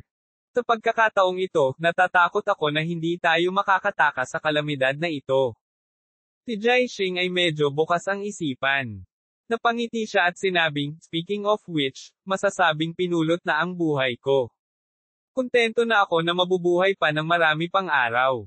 Kontento ka na sa pamamagitan lamang ng pamumuhay ng ilang araw pa. Upang makapasok sa kaharian ng mga santo, mas gugustuhin ng mga makapangyarihang tao na iyon na itago ang kanilang mga sarili sa loob ng daan-daang taon o halos 1,000 taon. Nabuhay ka lamang ng 100 taon o higit pa. Plano mo bang sumuko? Sa sandaling ito, isang boses ang nagmula sa kanilang likuran. Nang marinig ang boses na ito, ang mga ekspresyon ng Pavilion Master at Jai Xing ay nagbago ng husto. Lumingon sila at gulat na napatingin kay Qin Yu, na naglalakad palapit sa kanila. Qin Yu? Ikaw? Bakit ka bumalik? Puno ng hindi makapaniwala ang mukha ni Jai Xing. Bahagyang bumantong hininga si Qin Yu. Lord Jai Xing? Talagang marami kayong pinagdaan ng problema. Ikaw? Alam mo na. Magkadikit ang mga kilay ni Jai Xing, na parang ayaw niya. Sinabi ni Qin Yu sa malalim na boses, ang bagay na ito ay dulot ko sa simula. Ako dapat ang lumutas nito. Qin Yu, huwag mong sisihin si Senior Jai Xing. Ginagawa niya ito para sa iyong ikabubuti, sabi ng Pavilion Master sa mahinang boses. Maraming araw na kaming nag-uusap ni Jai Xing habang nag-iisa ka. Ang pagpapali sa iyo ay marahil ang pinakamahusay na paraan. Qin Yu, talagang hindi ka makakapantay sa 8 makapangyarihang tao. Huminga ng malalim si Jai Xing. Hinawakan niya ang balikat ni Qin Yu at sinabi sa malalim na boses, sa iyong talento, dapat kang pumunta at makipagkompetensya sa mga henyo ng banal na rehiyon. Hindi ka dapat mamatay dito. Hindi umimik si Qin Yu. Walang nakakaalam kung ano ang iniisip niya. Kung talagang ayaw mong umalis, hanapin mo ang iyong ama at mag-isip ng paraan para maaksyonan ang iyong ama. Sabi ni Jai Xing sa malalim na boses. Hanggat ang iyong ama ay handang kumilos, isang 8 makapangyarihang tao lamang ang hindi dapat banggitin. Gayunpaman, sa sandaling sinabi ang mga salitang ito, tinanggihan sila ng Pavilion Master. Umiling siya at sinabing, nasabi ko na. Bukod dito, sa tingin mo ba mahahanap natin ang Dao Protector kung tayo lang? Ibinuka ni Qin Yu ang kanyang bibig.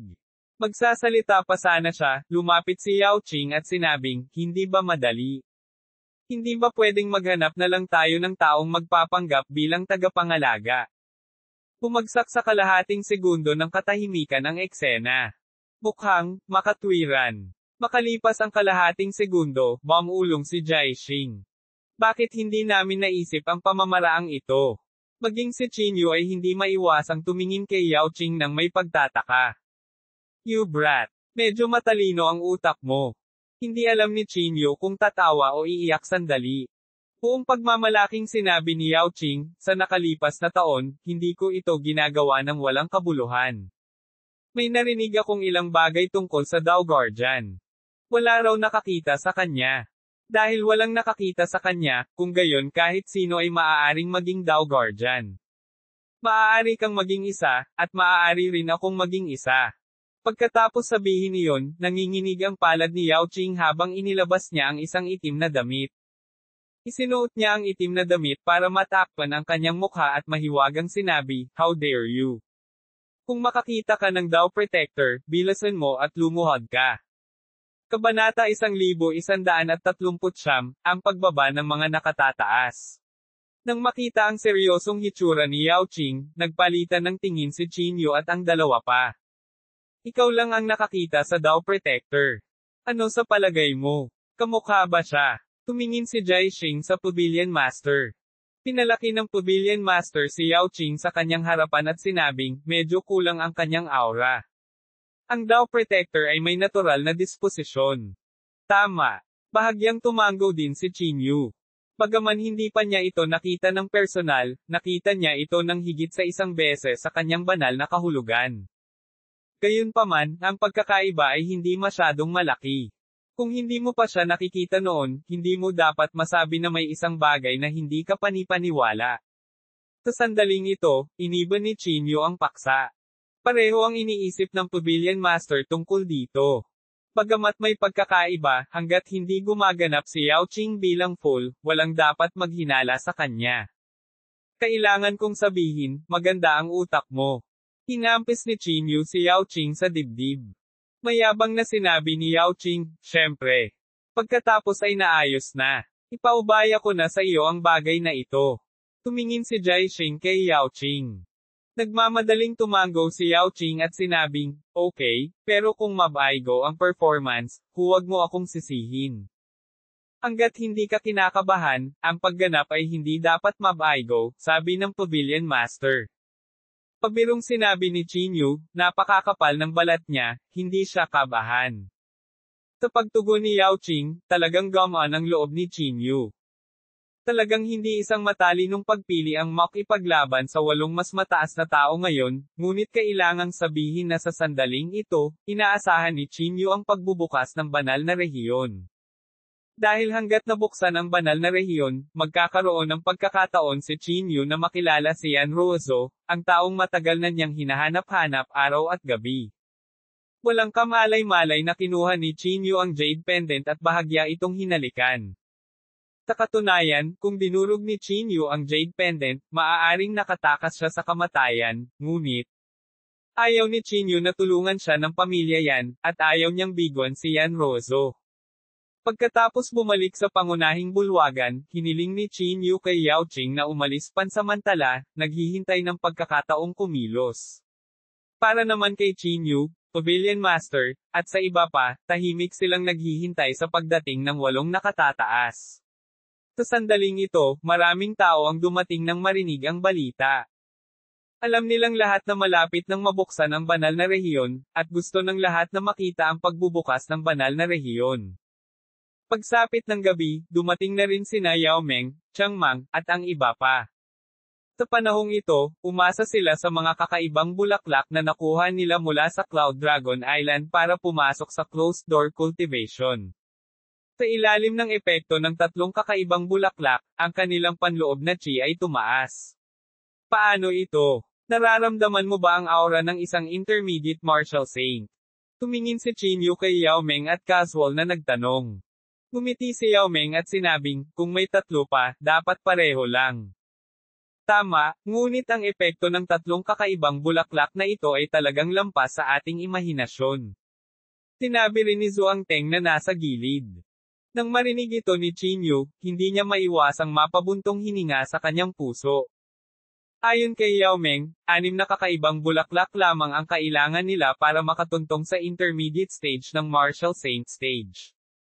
Gayunpaman, si Qin Yu ay gumugol ng 12-dosenang mga bulaklak upang halos hindi mahawakan ang gilid ng intermediate stage ng Marshall Saint stage. May mga pakinabang at pagkalugi sa buhay. Ang magulong katawan ay nagbigay kay Qin Yu ng isang malakas na pisikal na katawan. Kasabay nito, naging mas mahirap din ang kanyang paglilinang kaysa sa iba. Sumulyap si Qin Yu kay Xiao Yuan at napagtanto na ang aura ng taong ito ay sobrang malabo. Para bang gumamit siya ng ilang lihim na pamamaraan upang itago ang kanyang panloob na qi. Sa bilis na ito, malalampasan ng mga kaharian ng mga taong ito ang Qin Yu sa madaling panahon. Nadagdagan din nito ang pressure kay Qin Yu. Kung ayaw niyang maiwan, mag-effort lang siya. Ayon sa mga salita ni Chen Jizi, ang banal na rehiyon ay magbubukas-bukas, bahagyang bumantong hininga si Xiao Yuan. Oo, gusto ko talagang tingnan ang maalamat na banal na rehiyon, sabi din ng iba. Walang sinabi si Qin Yu. Sa totoo lang, ang pinaka nababalisa ay si Qin Yu. Sana, walang mangyari kay Yao Qing bukas, naisip ni Qin Yu sa kanyang sarili. Para maiwasan ang paglabas ng balita, silang 4 lang ang nakakaalam nito. Kahit si Chang Mang ay walang alam tungkol dito. Lumipas ang oras. Kinaumagahan, lalong lumaki ang bitek sa daanan. Parang kasing laki ng balde. Ang laki na ito ay sapat na upang suportahan ang pagbaba ng 8 matataas na opisyal. Si Jai Xing at ang Pavilion Master ay dumating sa siwang ng tunnel ng madaling araw. Sa pagtingin sa bitek na malapit ng gumuho, bakas ang pag-aalala sa kanilang mga mukha. Huwag ka nang tumayo dito. Sa pagkakataong ito, biglang sinabi ni Jai Xing. Maaaring direktang patayin tayo ng 8 matataas na opisyal na iyon kapag lumitaw sila. Tumango ang Pavilion Master. Pagkatapos, bumalik siya sa kanyang silid kasama si Jai Xing. Ang ikalawang lihim na kaharian ay puno ng mga tao. Maraming tao ang naghihintay na magbukas ang maalamat na banal na rehiyon. Banal na rehiyon, sa wakas ay makikita na natin ang maalamat na banal na rehiyon. Huwag kang maging masaya ng maaga. Kailangan mong malaman na ang mga mataas na antas ng sibilisasyon ay laging pumapatay sa mga mababang antas ng sibilisasyon. Bago ang pagbubukas ng banal na rehiyon, walang nakakaalam kung anong uri ng pag-iral sila at kung anong uri ng personalidad mayroon sila. Habang nag-uusap ang lahat, isang malakas na tunog ang biglang nagmula sa kailaliman ng pangalawang lihim na kaharian. Ang tunog ay parang dagandong ng dragon at tigre, nakakabingi at nakabibingi, parang libu-libong sundalo at kabayo ang tumawid sa hangganan sa isang iglap. Ang buong pangalawang lihim na kaharian ay yumanig na parang ang mundo ay guguho. Hindi mabilang na mga haligi ang nahulog mula sa bulwagan anumang oras. Sa kailaliman ng ikalawang Mystic Realm, isang nakabulag na liwanag ang pamunit sa kalangitan. Ang selyo ay ganap na nabasag. Nakakabulag na liwanag. Pakiramdam ko, mabubulag ako. Palubog na ba ang araw? Maraming tao ang nagtakip ng kanilang mga mata at sumilip sa mga puwang sa kanilang mga kamay. Ang mga hindi makaiwas sa oras ay nabulag ng liwanag at nawala ang kanilang liwanag sa loob ng maikling panahon. 8 tao ang dahan-daang lumabas mula sa liwanag. Ang 8 taong ito ay tumingin sa ibaba mula sa itaas, nangingibabaw, at may kapangyarihang lunukan ang mga bundok at mga ilog. Ang kanilang likas na kahangahangang paraan at ang walang malasakit na mga ekspresyon sa kanilang mga mukha ay nagdulot ng mga tao na hindi sinasadyang magkaroon ng pag-iisip na sambahin sila. At ang kanilang nakakagulat na mga mata ay lumusot sa ikalawang lihim na kaharian na parang nakatingin sila sa isang kumpol ng mga langgam. Ang True Masters of the Martial Arts Association of Jingdo, ang 8 matataas na opisyal, ay isinilang. Kabanata 1140, pinagkakaguluhan ang tunay sa peke. Ang 8 matataas na opisyal na ito ay parang mga Diyos habang minamaliit nila ang lahat. Ang nakakasilaw na liwanag na nagmula sa kanilang mga mata ay tila pinipilit ang mga tao na lumuhod. Sa wakas ay lumitaw na ang 8 matataas na opisyal. Si Qin Yu, na nasa pangunahing bulwagan, ay natural na naramdaman ang abnormal na panloob na qi na ito. Iyon ang 8 makapangyarihang figure. Medyo nanginginig ang boses ni Yao Meng. Katakutin mo sila ng kaunti. Sa karamihan, mamamatay sila. Malamig na sabi ni Chang Mang. Maliban kay Chang Mang, ang iba ay walang sinabi. Napakalinaw na ayaw nilang masaktan ang 8 matataas na opisyal na ito para sa kapakanan ni Qin Yu. Siyempre, hindi sila sinisisi ni Qin Yu. Sa isang buhay at kamatayang sitwasyon, lahat ay natakot. Sa makatuwid, ang damdamin ni Chang Mang ay mas mahalaga. Ito ay isang pagpapala, hindi isang sumpa. Kung ito ay isang sumpa, hindi ito maiiwasan. Ibinaba ni Qin Yu ang tasa ng tsaa sa kanyang kamay at dahan-daang tumayo.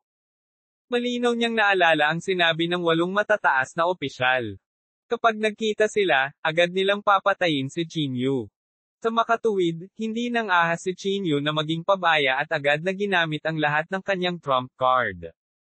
Ang formula ng battle word, ang Divine Dragon Mark, ang Greenwood True Body, at lahat ng iba pang trump card ay pinakawalan sa sandaling ito.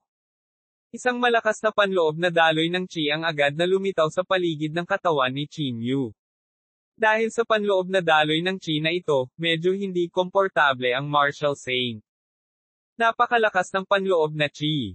Ulalas ni Zhuang Teng. Hindi lang si Zhuang Teng, kundi si Yao Meng at ang iba pa ay nagulat din sa malakas na internal Qi sa katawan ni Qin Yu. Maging si Xiao Yuan, na laging tahimik, ay may bakas ng pagkagulat sa kanyang mga mata. Hindi na nagsalita pa si Qin Yu. Tumalikod na siya at nagplanong umalis. Qin Yu? Mag-ingat ka, sabi ng Pavilion Master sa mahinang boses. Sa oras na ito, hindi sila makakatulong. Tumango si Qin Yu at sinabing, I will. Pagkatapos, lumabas si Qin Yu sa bulwagan at hakbang-hakbang na lumapit sa 8 nakatataas. Sa oras na ito, maraming mandirigma sa ikalawang lihim na kaharian ang lumuhad na sa lupa at sumamba sa 8 mas mataas na tao. Dahil sa mentalidad ni Mo Qiang, gusto nilang dilaan ang mga daliri ng 8 taong ito. Nasaan si Qin Yu? Sa wakas, nagsalita ang isang mataas na opisyal. Ang nagsalita ay si Yan Yongfo, ang pinuno ng 8 matataas na opisyal na ito. Ang boses na iyon ay parang kulog, nakakabingi. Nagkatinginan ang mga nasa ibaba, hindi alam ang isasagot. Tinatanong kita, nasaan si Qin Yu? Sabihin sa kanya na lumabas at makita ako, muling nagsalita si Yan Yongfo. Hindi na kailangang hanapin siya. I'm coming. Sa sandaling ito, lumakad na si Qin Yu. Tumayo siya sa ibaba at iniangat ang ulo para malamig na tingnan ang 8 matataas na opisyal. Pinaikit ni Yan Yongfo ang kanyang mga mata at nginisyan, Qin Yu, naaalala mo pa ba ako? Sinabi ni Qin Yu sa hindi alipin o mapagmataas na paraan, kung tama ang hula ko, dapat ikaw ang may hawak ng katawan ni Gu Zizhen. Tama. Sigaw ni Yan Yongfo. Tinira mo ang aking pundasyon at pinatay ang aking mga disipulo. Anong krimen ang kailangan mong gawin? Bahagyang kumunat ang noo ni Qin Yu at sinabing, pumunta ka sa impyerno. Bakit ang dami mong sinasabing kalokohan? Sa oras na ito, kailangan pa bang magsalita ng kalokohan? Kung gusto mo akong patayin, sabihin mo lang. Ha. Hindi napigilan ni Yan Yongfo ang tawa. Tama ka. Gusto lang kitang patayin. Dapat tandaan mo pa rin ang sinabi ko noon. Ipapaalam ko sa iyo ang tunay na lakas ng isang makapangyarihang figure. Pagkatapos sabihin iyon, iwinagayway ni Yan Yongfo ang kanyang manggas kay Qin Yu. Isang parang hanging panloob na Qi ang bumaril patungo kay Qin Yu. Ang panloob na Qi na ito ay halatang napakakaraniwan, ngunit ang kapangyarihang nasa loob nito ay isang bagay na hindi pa nakikita ni Qin Yu. Dali-dali niyang itinaas ang kanyang mga braso at inilagay sa harap ng kanyang dibdib. Boom! Ang panloob na Qi na iyon ay tumama pa rin ng malakas sa katawan ni Qin Yu. Sa sandali ng banggaan, ang katawan ni Qin Yu ay agad na bumaril pabalik ng paputok. Lumitaw ang makapal na bitek sa totoong katawan ng QINGMU. Hindi ito tumagal kahit 1 segundo bago ito direktang sumabog. Ang gininto ang liwanag na tumakip sa katawan ni Qin Yu ay direktang naging pulbos at nawala ng walang bakas. Kahit na ang tunay na katawan ng Greenwood bilang isang buffer, ang puwersang ito ay direktang dumurog sa dibdib ni Qin Yu, na naging sanhi ng pagkasira ng kanyang mga panloob na organo. Ang katawan ni Chinyu ay bumaril ng daan-daang metro at mabangis na bumagsak sa lupa. Poo! Isang subo ng sariwang dugo ang tumalsik mula sa bibig ni Chinyu. Nang makita ito ng lahat, nagulat silang lahat. Isang palad lang ang naging dahilan ng pagkalungkot ni Chinyu. Kailangang malaman ng isang tao na hindi nagtagal, pinugutan ni Chinyu ang isang makapangyarihang tao. Ito ba ang lakas ng isang tunay na makapangyarihang figure? Pinunasan ni Chinyu ang dugo sa gilid ng kanyang bibig at tumayo mula sa lupa. Sa hindi kalayuan, bahagyang sumimangot si Yan Yongfo at malamig na bumantong hininga, talagang hindi siya namatay. Ang hampas ng palad na ito ay tila isang casual na alon, ngunit sa katunayan, ito ay ang condensation ng lahat ng kanyang panloob na chi at layunin ng labanan. Not to mention na naglalaman ito ng ultimate technique ng buhay niya, halos sapat na. Gayunpaman, ang hindi inaasahan ni Yan Yongfo ay ang palad na ito ay hindi talaga nakapatay kay Chinyu. Tulad ng inaasahan sa isang taong makakapagpahirap sa samahan ng martial arts ng Jingdo. Sa kasong ito, kailangan pa kitang patayin. Ang tono ni Yan Yongfo ay naglalaman ng matinding lamig. Itinaas niya ang kanyang palad, na para bang naghahanda siya ng isang nakakatakot na hakbang. Kasabay nito, ang 8 tao sa tabi niya ay nagtaas din ng kanilang mga kamay, na nagbabalak na gumamit ng isang kidlat upang direktang patayin si Chinyu. Tumigil ka. Sa sandaling ito, isang boses ang nagmula sa dilim. Paglingon nila, nakita nila ang isang lalaking nakaitim na roba, na may takip ang mukha, dahan-daang naglalakad palabas. Damn it! Bakit ang tagal mong dumating? Kung mamaya ka pa, baka mamatay talaga ako. Hindi napigilan ni Chinyu na magmura sa kanyang puso. Gayunpaman, hindi pinansin ni Yao Qing si Chinyu. Direkta niyang nilampasan si Chinyu at nakarating sa harap ng mga nakatataas sa ilang hakbang. Sino ka? Tanong ni Yan Yongfo na may malamig na mukha. Dao Protector. Malamig na inilabas ni Yao Qing ang 3 salitang ito. Ang kanyang boses ay tila sumailalim sa ilang espesyal na pagtrato at ganap na kakaiba sa boses ni Yao Qing. You said. Who are you? Agad na nagbago ang ekspresyon ni Yan Yongfo. Gusto mo bang ulitin ko ang sarili ko sa pangalawang pagkakataon? Malamig na sabi ni Yao Qing. Ang maigsi na mga salitang ito, kasama ng kanyang malamig na tono, ay may tiyak na ugali. Kahit si Chinyu ay hindi masabi kung ang taong ito ay isang Dao Protector o hindi.